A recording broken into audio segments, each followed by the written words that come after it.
let's take a look at then the universal pre-K that has been an important component in New York City schools and a push by the governor. And if we look at the importance of educating children before kindergarten with the pre-K programs, do you see this feasible for the ELL students? And, you know, should we be doing that then, is we're rolling this out. I don't think the regulations had any indication of any programs for pre-K. Is this something you would deem important? And if so, you know, what would you see that look like? Stephanie? It's not mentioned, you know, in the regulations specifically, but ideally, when we look at the kids that are coming to us in kindergarten and we talk about their school readiness, as a whole, our ESL community do not come in with the skills that our other students do.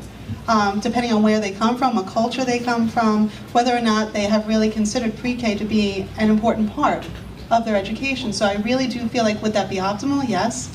I think that we will run into some concern about reaching out to the community and really helping them to understand that this would be an available resource. But again, without funding, you know, I don't know that this is something that we can, you know, that we can mandate. We have a UPK program in Sachem. We have not had a high number. We have had some, but we have not had a high number of ENL learners in the program. And when they're there, they're receiving the same instruction the other kids are. They're not necessarily really receiving ELL services. Regent Tillis? John, here's another one for you. You can bet that the regents will be requesting substantial more dollars in pre-K, and more importantly, some kind of efficiencies in the regulations for pre-K, which don't really exist now. The new program that the governor advocated this year, the $340 million, 300 of which went to New York City, 40 was supposed to go to the rest of state, came to the regents one day after the legislature passed the bill, and for us to develop regulations. And it was one day before school districts had to put their budgets in. So there was no way that our districts could really take advantage of it unless they were already basically into it. There are some real problems with pre-K regulations now. There's not enough flexibility for many of our school districts on Long Island. We turned back money on Long Island because transportation is not included in that pre-K. So Regent Talon has been working on a task force of our state aid committee who will be recommending to the governor and to the legislature perhaps a way of making sure that the pre-K is more efficiently delivered and that our districts can take advantage of. To answer the question of, we have not considered bilingual or ENL or whatever into that pre-K, and it should be. There is also a move to move pre-K to 0 to 3 if we're really serious about having children prepared for school. The biggest learning years are 0 to 3. That hasn't come up yet, and that will be a different bill for the legislature. And Senator Flanagan. Oh boy. Yeah, I'm going to be extraordinarily practical. I could be utopian and talk about all the things that I think are wonderful, but there is a finite amount of resources, whether it's at the federal level, the state, the county, the town, or the village. And ultimately, it's all the same taxpayer that we're going to. Property tax cap or not. Just quickly on the property tax cap, Massachusetts has been one of the highest performing states in the country for an extended period of time with the tax cap for over 30 years. And one of the primary reasons they have been successful is that they have properly funded public education. And in the state of New York, a lot of the concerns relative to the tax cap could be significantly reduced if we properly funded education to all districts, not just high needs and low needs. Having said that, in pre-K, here we're talking about fundamental sweeping changes in ELL, ESL, now ENL. It's overlap with students with IEPs and special needs and certain disabilities. We don't even know how it's going to work yet. You know, I looked at this, there are changes that are coming soon. The bulk of the changes are coming after 15, 16. So we don't even know what the ultimate effect of this is going to be right now. Correspondingly, we don't know what's going on with pre-K. And we can talk about it every way. Hey, pre-K, that's awesome. And whether it's 3 to 5 or 0 to 3, I'm not doubting for a moment the value of doing that. And having sat on the Governor's Education Reform Commission, one of 25 members, one of the very, very, very consistent themes was, if children are not properly reading at grade level by 3rd grade, their chances for success exponentially decrease. By 3rd grade. Now, all of you are educators, you know that. But a lot of people don't pay attention to that. So on the pre-K side, there is a lot of debate and discussion about $300 million for the city, $40 million for the rest of the state. In reality, the districts that we represent, they didn't want pre-K. Everybody came to us about GEA. GEA was the single biggest factor that was out there, and it still is. And I'm going to tell you right now, I'm going to continue to advocate for the reduction and the elimination of GEA before I'm going to speak a word about pre-K. Now, here's why I say that. One of the things that we do not do well as a state, I have said this many times, I believe we are far more focused on inputs than we are on outcomes.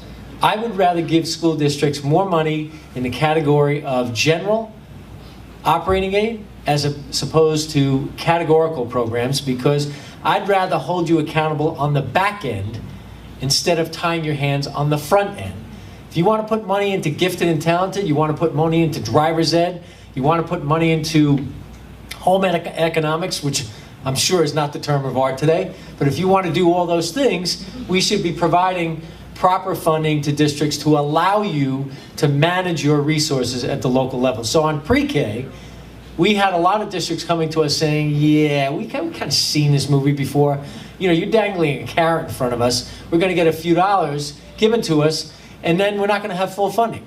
We have space concerns. There are clearly very, very significant issues in the city of New York. And let's not lose sight of the fact that we had a very, very unique year with a new mayor who has been strident, and a lot of the stuff that happened with pre-K had nothing to do with pre-K.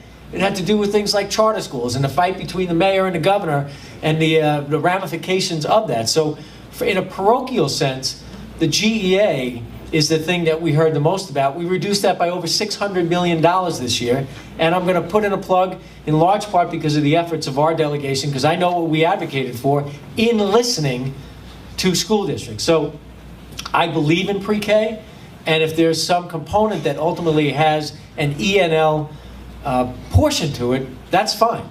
But we need to make sure that we are getting the value of our money right now, and I think it's prudent for us to see what the ramifications are of what the changes of Part 154 are, whether they get changed or modified or not.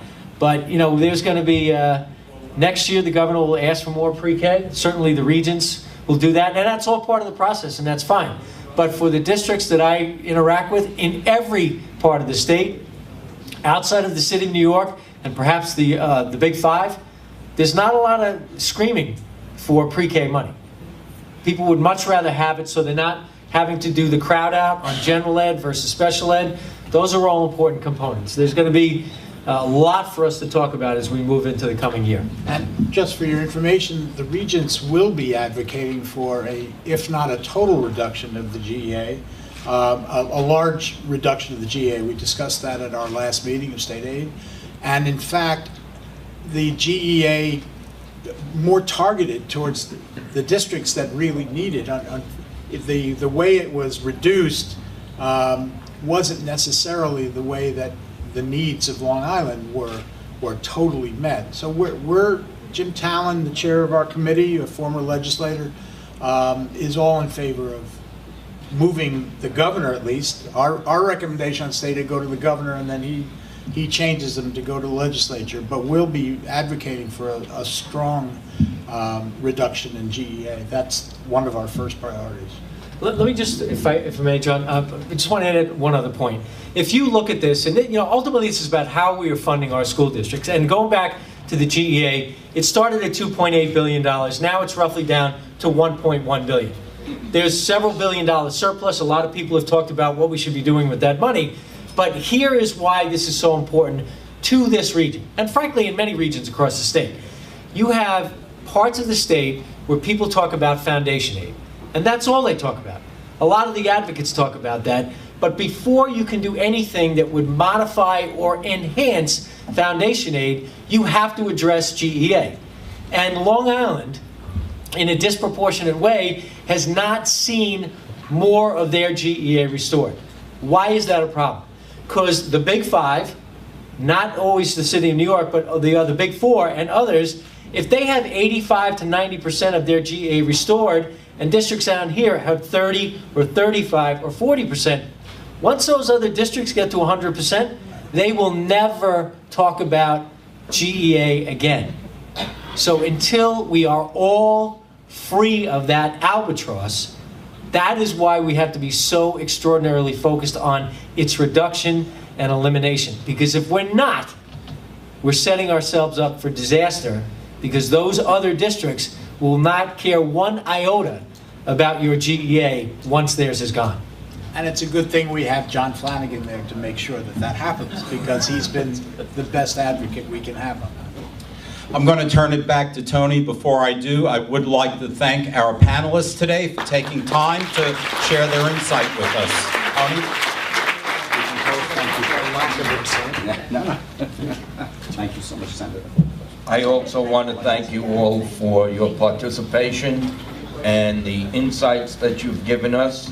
I know we will take them back and discuss them with our colleagues. Senator Flanagan said something about advocacy groups. Oh, no, I haven't even had a drink yet. CAS will become an advocate for all students. CAS will become an advocate for school districts. I will be sending material to you in the near future and recommending that you forward that material to your state legislature, your state assembly person, state senator, the governor, informing them of what Part 154 amendments could do to your districts. I'm going to leave Send you, it to the regents also.